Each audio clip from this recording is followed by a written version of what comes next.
కూడా ఆయన true up ఛార్జీలు, ఫ్యూల్ అడ్జస్ట్మెంట్ ఛార్జీలు ఇవన్నీ ఏకంగా బాధుడు అనే కార్యక్రమాలు ఏదైతే ఆయన ఇడిచిపెట్టిపోయినాడో మా మీద,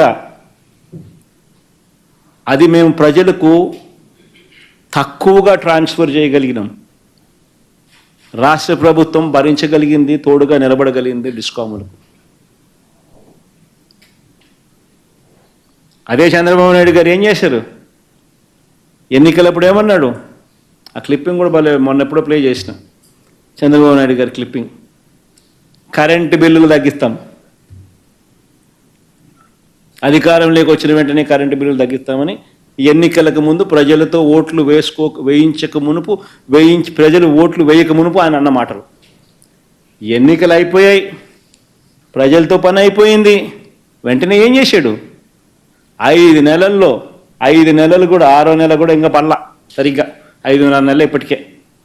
6వ నెల పడక మునిపే 17,899 కోట్ల రూపాయలు బాధుడే బాధుడు. ఇందులో 6,072 కోట్లకు సంబంధించిన వసూళ్లు, ట్రూ అప్ ఛార్జీల వసూళ్లు ఇదే పెద్ద మనిషి చంద్రబాబు నాయుడు గారు నవంబర్ మాసంలో స్టార్ట్ అయిపోయింది. డిసెంబర్ మాసంలో ఇంకా వసూలు చేస్తారు. ఇంకా మిగిలిన 11,000 కోట్లకు సంబంధించి ఆ తర్వాత నెల బాధుడే బాధుడు స్టార్ట్.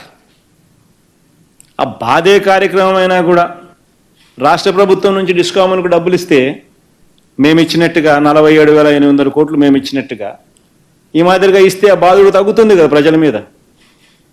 అది మాత్రం చేయడు. బాధాల్సిందే ప్రజలను, కానీ వేలెత్తి చూపించాల్సింది మాత్రం ఇంకొకరి మీద. చేసేది ఆయన, వేలెత్తి చూపించాల్సింది మాత్రం వేరే వాళ్ళ మీద చూపిస్తాడు. డిస్కాములకు వచ్చే రాష్ట్ర ప్రభుత్వం నుంచి ఇచ్చే సపోర్టు 2019 నుంచి 24 మధ్యలో మా హయాంలో 47,800 కోట్ల రూపాయలు సపోర్ట్ చేస్తాం. చంద్రబాబు నాయుడు గారు 2014 నుంచి 19 ఆయన హయాంలో కేవలం 13,000 కోట్ల రూపాయలు మాత్రమే సపోర్ట్ చేశాడు.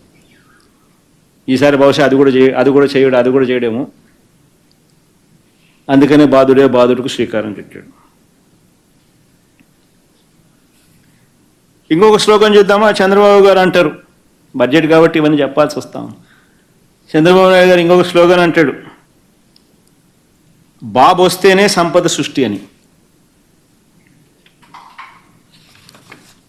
ఆశ్చర్యం నిజంగా చెప్పాలని అంటే, బాబు వస్తేనే సంపద సృష్టి అని చెప్పి ఒక్కసారి ఇది గమనిద్దాం. చంద్రబాబు నాయుడు గారు వచ్చిన తర్వాత ఈ 6 నెలలుగా రాష్ట్రానికి సంబంధించిన స్టేట్స్ ఓన్ రెవెన్యూస్ SOR ఈ 6 నెలల్లో చంద్రబాబు నాయుడు గారి ప్రభుత్వానికి సంబంధించిన states own revenues last year, అంటే మా ప్రభుత్వానికి సంబంధించిన ఇవే 6 నెలలకు సంబంధించిన స్టేట్స్ ఓన్ రెవెన్యూస్తో కంపేర్ చేసుకుంటే -2%. అంటే మా హయాంలో 42,436 కోట్ల రూపాయలు GST ద్వారా అయితేనేమి, స్టాంప్స్ అండ్ రిజిస్ట్రేషన్ ద్వారా అయితేనేమి, సేల్స్ ట్యాక్స్ ద్వారా అయితేనేమి, స్టేట్ ఎక్సైజ్ డ్యూటీ అయితేనేమి, అదర్ ట్యాక్సెస్ అయితేనేమి, ఈ ట్యాక్స్ రెవెన్యూస్ అయితేనేమి, నాన్ ట్యాక్స్ రెవెన్యూస్ అయితేనేమి, ఈ మైనింగ్ ఇటువంటి అయితేనేమి, వీటి అన్నిటి ద్వారా SOR అంటే స్టేట్స్ ఓన్ రెవెన్యూస్ అంటారు. ఏప్రిల్ నుంచి సెప్టెంబర్ దాకా చూస్తే చంద్రబాబు నాయుడు గారు ఈ 6 నెలల కాలంలో 41,570 కోట్ల రూపాయలు వస్తే, మొదటి 6 నెలల్లో మా హయాంలో 42,436 కోట్లు మా హయాంలో రిజిస్టర్ అయింది. అంటే రాష్ట్ర ఆదాయాలు పెరగాల్సింది పోయి తగ్గిన పరిస్థితులు. ఎందుకు? రావడం దోచేయడమే, రావడం దోచేయడమే. ఇసుక స్టాక్ యార్డ్లలో కనపడితే ఇసుక కనపడదు, ఎవడన్నా వ్యాపారం చేయాలని అనుకుంటే ఫస్ట్ ఆపేస్తారు. ఏ నియోజకవర్గమైనా తీసుకోండి, అందులో ఏ మైన్ చేయాలన్నా చూసుకోండి, అందులో ఏ ఫ్యాక్టరీ ఉన్నా తీసుకోండి, ఎక్కడైనా కూడా వీళ్ళకు డబ్బులు కట్టాల్సిందే, ఎమ్మెల్యేలతో రాజీ పడాల్సిందే, ఎమ్మెల్యేలకు అంతో ఎంతో ఇచ్చుకుంటే తప్ప నుంచి పనులు స్టార్ట్ కావు. ఎక్కడైనా తీసుకోండి, ఏ నియోజకవర్గమైనా తీసుకోండి, ప్యాకాట క్లబ్బులు గవర్నమెంట్కి వచ్చే ఆదాయం కాదు, అది వీళ్ళ లీడర్లకు వచ్చే ఆదాయం. చంద్రబాబుకింత, లోకేష్కింత, ఎమ్మెల్యేలకింత. మద్యం గవర్నమెంట్ షాపులు నడుపుతా ఉన్న పరిస్థితి నుంచి ప్రైవేట్ సిండికేట్ని దింపేశాను. ప్రైవేట్ సిండికేట్ ఎవరు? ఆ ప్రైవేట్ సిండికేట్ వీళ్ళ మనుషులు.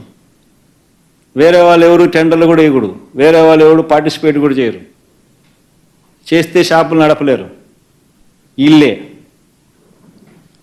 ఎంఆర్పి రేటు ఇంత 120, అమ్మేది 130. గవర్నమెంట్కి కాదు వచ్చేది ఆదాయాలు, వీళ్ళ ప్రైవేట్ జోబుల్లోకి. ఇసుక